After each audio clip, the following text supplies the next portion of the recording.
Coming from Kitale, that's a 3 hours drive, and I arrive in my apartment, and I find that I forgot my key at home, and I just wondered, what do I do next? And so Kathy, we used to say "Jambo, hi." Oh, you were neighbors. We were neighbors. Yeah, she was staying in the lower apartment. I was in the upper floor. Yeah. And that's, we just used to meet and say "Jambo." And that was so strong. I said, this lady whom I have been saying hi to, I'll knock there now. Now that you cannot go back. I cannot go back to Kitale, and I didn't have any resources to say I'm going to stay in a hotel or somewhere. No. Yeah. And I was tired at the night, midnight, and driving after 3 hours, you come back. So I just said I'll knock and just introduce myself, and that's what I did. Knocked and introduced myself, and told her this is the situation. This is my encounter. This is what I'm encounter. allow me to sleep. I'll sort out myself tomorrow. Wow. Yeah. And that's that moment. She told me just there was a nice place to sleep there, and I just cooled myself there, slept until morning, and now started figuring out how to get the keys from Kitale now to Kisumu. To Kisumu, yeah, exactly. Because you've been accommodated. I've been accommodated. I've slept there, and that encounter, and I looked at it again with the lens of see, judge and act. We did develop a lot of fondness for each other, and from that time, that experience alone, just be accommodated. Someone who reaches out for you. From a stranger.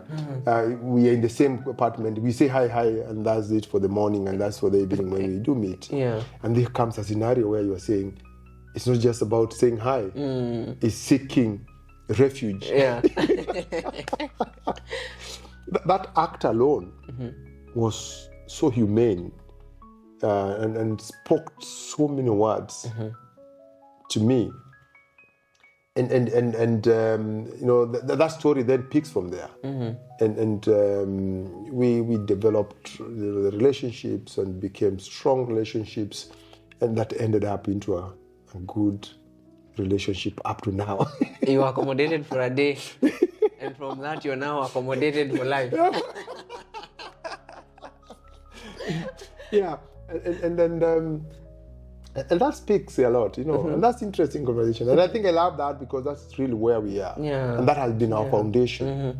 And I think Catherine has accommodated so many young people that I have brought in her life. Yeah. The work I've been doing over the years, she's been very, very, very central to it, accommodating people, accommodating views, accommodating my world view and my own transformational journey. Yeah. And it's a topic for another day. We can really discuss further into how that is developed. Yeah. And actually, let me just give her flowers, because she accommodated me for 3 good months when I settled in Kisumu. So I can truly attest to that heart. Yeah. So, Mom, sending some love to you. We love you so much. Yeah. Now, as young people, mostly young people who have dreams and now are almost settling, we struggle with one thing. How do you know the right person for you? Please help us. Elaborate that for us. How do we know the right person for us? Yeah, I know it's a depth we can go into, but again, I take you back to your burnings, your passion, your roots. Where are you in the beginning? Who are you? It's not a metamorphosis that just takes 1 day, 2 days, and you say this is who you are, because it's a journey you go through, and you're looking at yourself and saying, who fits? Who do I encounter, and how have I encountered this particular person in your journey of life? And there are many triggers that come on our way that you feel I'm comfortable with this situation. Does this speak to me? Is this act adequate enough to fulfill what my burning for what I desire to do and become, being accommodated by this simple act? I think the parameters we have for that have become too many. Yeah, that's true. That's true. Too much. Yeah, there's so much, that you're really validating. Yeah. Oof. You have to tick boxes. There's so many tick of boxes, and that sometimes then becomes the world of ticking boxes. And when one box not ticked, It's not there exactly. a red flag. Yeah. I think one is we are not 100% perfect, but it's a question of the judgment. It's a question of seeing things from a different perspective. And one of the things that we always had a lot of conversation, and even today we still have a lot of conversation with Catherine, is the fact that it is not the total change of me to fit into her shoes. Neither is it her to have a total change to fit in my shoes. There are things that I have accepted to live with, and there are things she has to accept to live with. And that's where the weighing of the balance is. That these things I have to live with this man this way. These are not things he'll ever change. Because they are strong founded beliefs and principles and values that they stick to this particular person. Am I sticking with them? Oh, there's one thing I love about this person, and that makes my heart happy. Yeah. It makes me feel fulfilled in my life of companionship and journeying together as a person. So that identity, that identifying that is important. Yeah. And when you're into your, they say love is blind. It's never blind. No, love sees. Love sees. It has eyes. It's not blind. It sees a lot of things. Wow. It's about picking what you as a person sees in the love, and say, I love this. I love this. Yeah. So I'm going with this. Yes, and why then it says blind, then you close over the other side. Yes, but pick what you really love about this person and really live with that and appreciate that, because that's the journey you take. Yeah. But again, if you go back to your value systems, and again, you go back to where you're coming from as a person, you look at how you want to see, because if there are certain things that you're committed to, you really want to work with, and you feel you want to change your family. If Catherine would have said, no, I'm not a family person, I just want you and you alone, what would have happened to the family? Yeah. The same thing also, I have so much also, of support to the family, her family too. There are certain things that we work with. So if I said no, I don't want to see the other side, what would happen? So it is a matter of looking at the belief and the value systems that you create, and then the rest will definitely fall in place. In marriage, it's not about changing your partner. It's not about changing your partner. What is it about? It's not about that, changing your partner. It's not also not about shifting goalposts. No, it's not about that. No. It is, for me, over the years, appreciating that this person has values that she holds dear to her. It's about acknowledging her value system and her acknowledging my value systems and finding a convergency and saying, this is your value system. I love this. She loves this. And I cannot come and tell you now, change those values because I can only love you when you change your value system. Yeah. That's fake. And that's why sometimes people change for the sake of changing, then later withdrawing.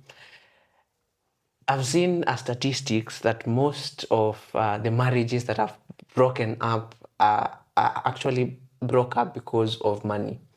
And this is you, very passionate about what you're doing, with not much resources then, but then you've gotten someone who loves you for who you are.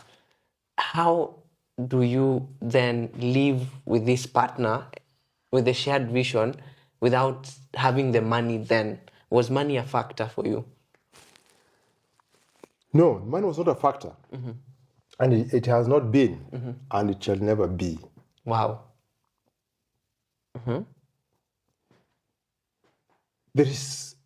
Money is a facilitator of a process you want to do. It's not an end by itself.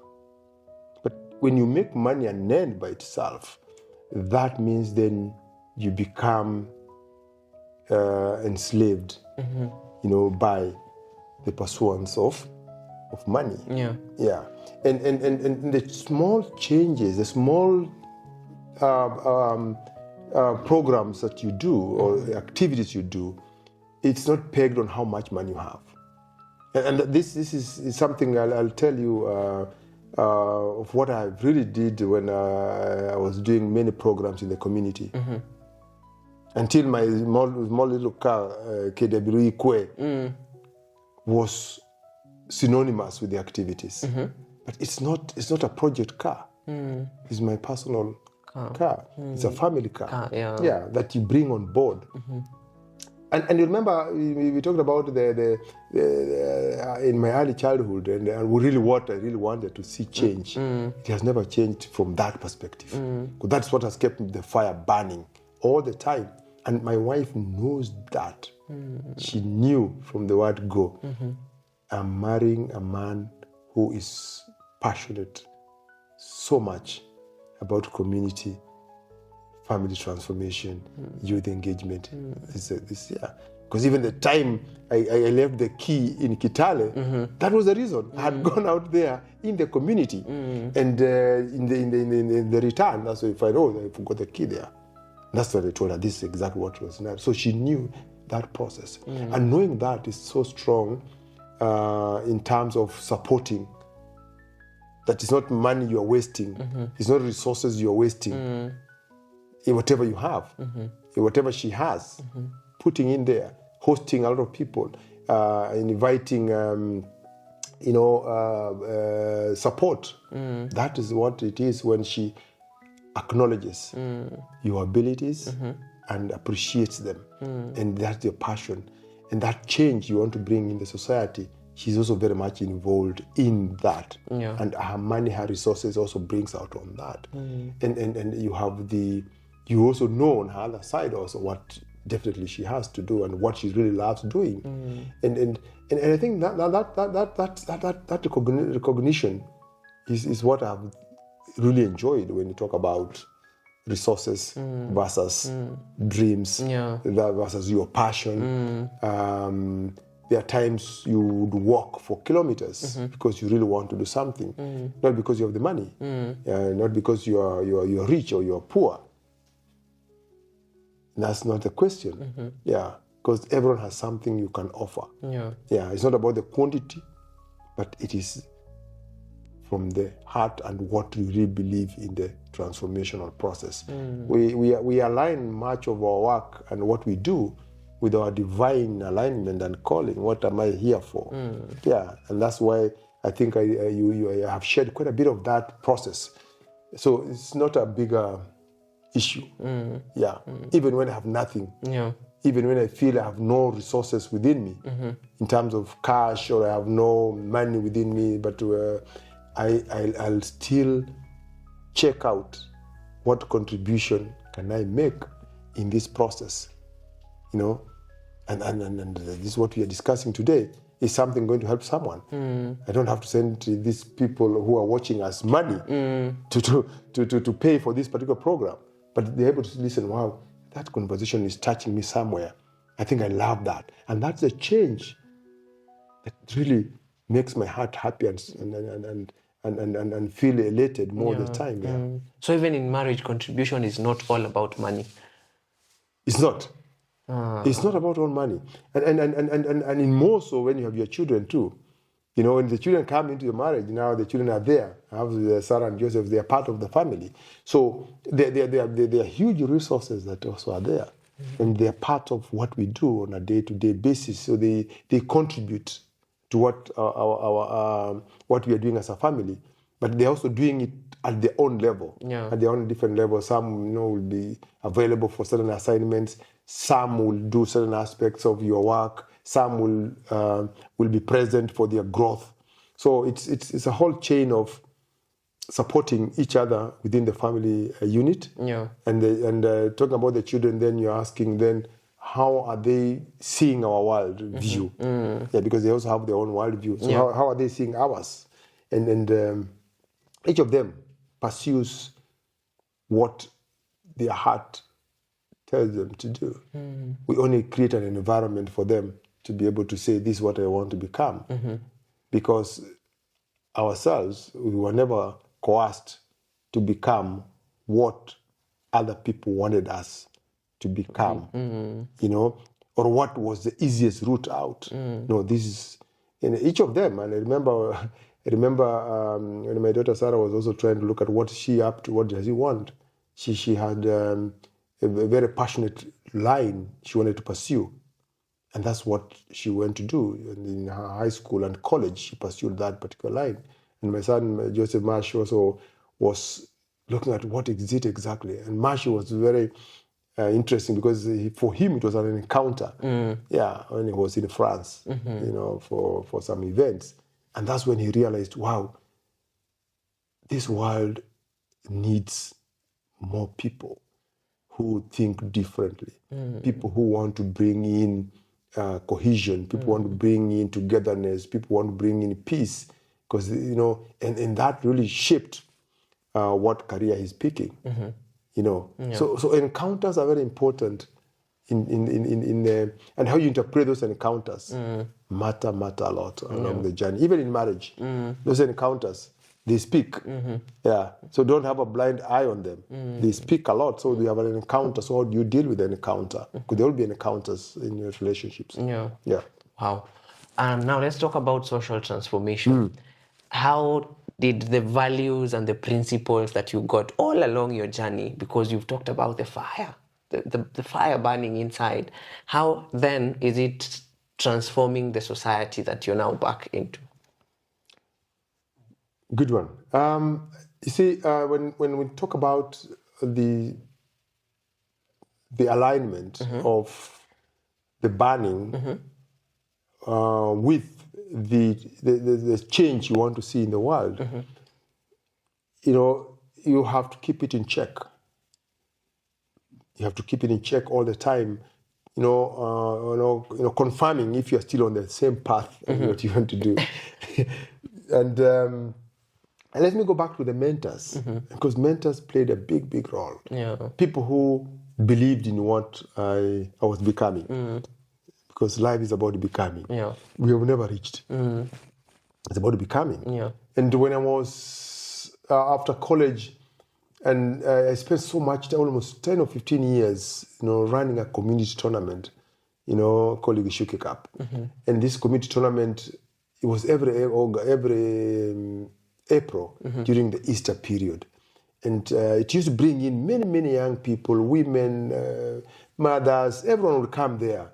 And I know my little resources that I used to get every year, I could mobilize young people, I could mobilize my colleagues to buy balls, to buy different things, and just say that we are coming for the community.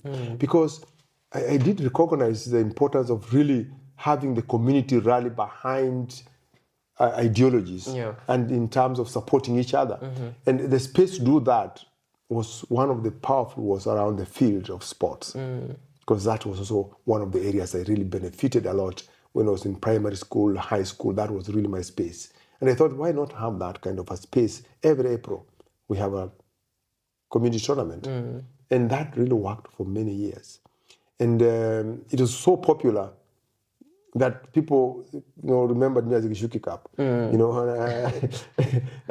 it was a good, ground for many players in this country today who really came through the Gichuki Cup, and a number of things that I was able to do and support every year. And that journey is powerful for me because it really reconnected me back with the same communities and sharing the agony, the struggles of the people, because I'm part of that struggle. And of course that later translated into the TAISA, Transforming Youngsters of Africa, becoming sort of a community-based organization now that is not part of Gichuki anymore, that it can become an institution of its own. And I think that in its own is so powerful because and that's where we met with you. And many other young people across the world that we have, shared moments together. A moment of encounter, a moment of influence, a moment of transformation together. That it's possible to do something small that can go many, many, many miles in engineering, innovating, and transforming a whole generation. And whatsoever you do to one of these young people, you are creating and igniting the fire of transformation. Wow. Are you called Bonfire? Yes. So, Bonfire is my name. So that is where you ignite that fire of transformation. And again, it's so beautiful to see that. And you live in your time. Everyone lives in his or her time. And whatever little things you do to ignite the fire of transformation, you have planted a very good seed. And TAISA did that. And in the same field where TAISA is today, is the same field where nothing good could have come from. But that's the same field, the same land where that institution is there. It does its own thing. I've since moved out of TAISA. And a new generation will have their own fire of how they want to run it. They have their own vision. They have their own approaches. But that's you only planted a seed. And others have even gone further to create their own organizations across the country. Many of them. Some across the continent. They're running their own organization. Sign Impact Africa. An organization that you initiated and started is still doing much better. Is reaching out. The multiplication. The spirit of multiplication, the multipliers. And I'm a strong believer about personal transformation. I'm a strong believer in personal transformation to bring family transformation, to bring societal transformation. Change is not mass. It matters to the one. It matters to the one. Wow. Now, I want to take you back to this same land that was leased for some part of it for you to go to school and also to be paid for. But again, you are giving out 3 acres of land to build TAISA from your own resources. How was it from the family level that the land that was used to sustain the family is now given out for free for the generations to be transformed?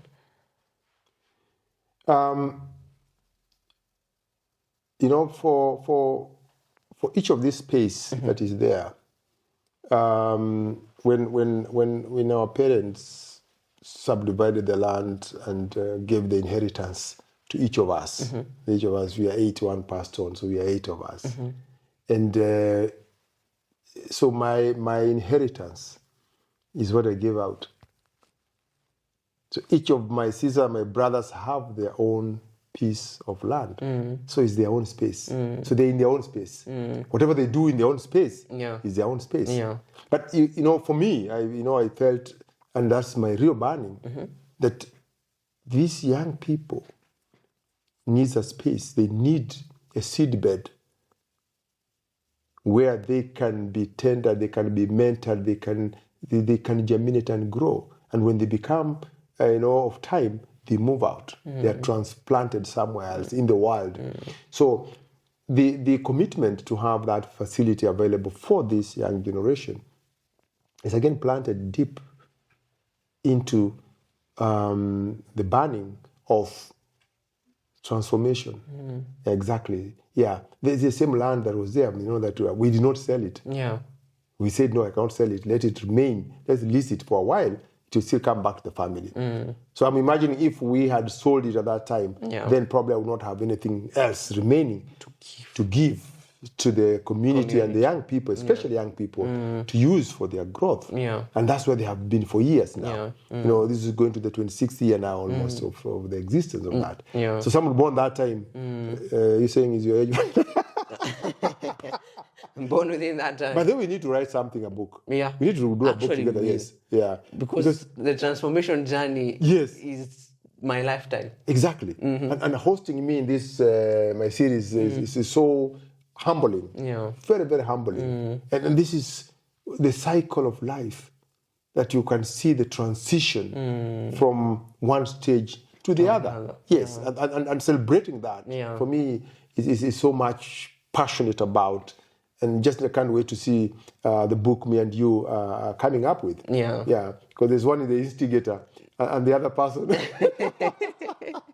But it shows the full cycle of mentorship. It's a full cycle of mentorship and living that journey. Yeah. So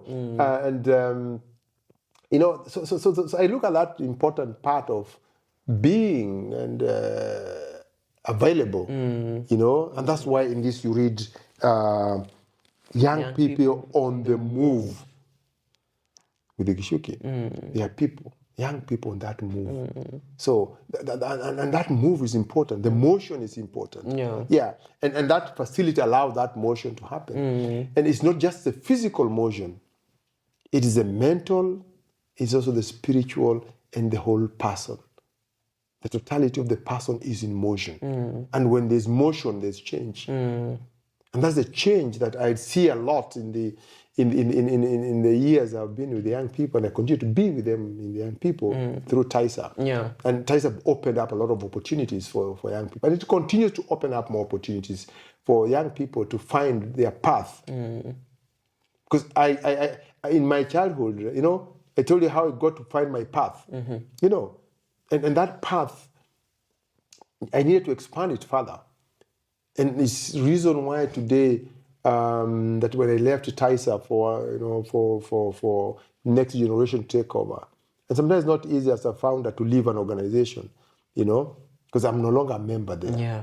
I'm not part of the NGO board membership. I'm not there. What made you leave after building it for so long and having the impact on many of us? It's not for me. It's not for me to be there forever. It is a planting of the seed. And I know sometimes you say, yes, why don't you stay a bit longer, stay a bit longer, stay a bit longer, stay a bit longer. Then the longer you stay, the more it becomes your story. But it should become a story of bonfire. It should become a story of Otieno. It should become a story of Kulafaya. We used to call him Kulafaya. There's a story for somebody else. So it becomes that story. So that's where I think it's important that you also allow the process to go on. And of course, to me, to leave TAISA and allow it to be on his own gave me an opportunity to revisit again another phase of engagement of still the same young people. And that's why I sort of went back to study, looked at social innovation management. And in this process, I realized I can maintain still young people with me along my journey. Actually, just before you continue, yes, you had survived for very many years without a certificate. What made you go back to school?